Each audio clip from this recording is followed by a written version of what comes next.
এটাই লাস্ট, আর বিয়ে করব না। জীবনে যাই হোক আমি সবর করব এবং আমি স্থির থাকবো, আমি আর বিয়ে করব না।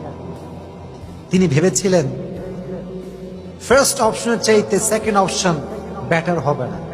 আবার যখন সেকেন্ড জনকে পেয়ে গিয়েছেন, তিনি যখন মারা গিয়েছেন, ভেবেছেন যে পৃথিবীতে আর কোনো এর চাইতে ভালো হতে পারে না। কিন্তু কেউ না জানলেও সত্য জানে একজন, তিনি কে? ধৈর্যশীল ছিলেন, সবর করেছেন, নিয়ত করেছেন বিয়ে করব না, বাট সবর ছিল কি ছিল না? রেজাল্ট কি হয়েছে?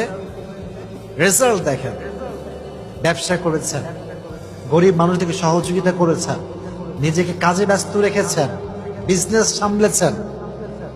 আল্লাহ তাআলা সবরের বিনিময় হিসেবে, ধৈর্যের বিনিময় হিসেবে শেষ নবীকে তার প্রথম স্বামী হিসেবে কবুল করেছে। সুবহানাল্লাহ।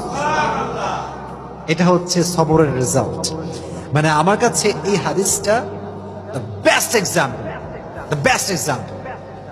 এর কারণে এই যে জেনারেশন আমরা আছি, এখানে কারো জীবন থেকে কেউ হারায় গেলে তারে আর খুঁজেই পাওয়া যায় না।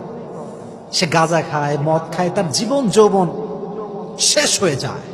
মাথায় রাখবেন, কেউ চলে যাওয়ার অর্থ হচ্ছে সে চলে যায় নাই, তাকে আল্লাহ নিয়ে গেছে।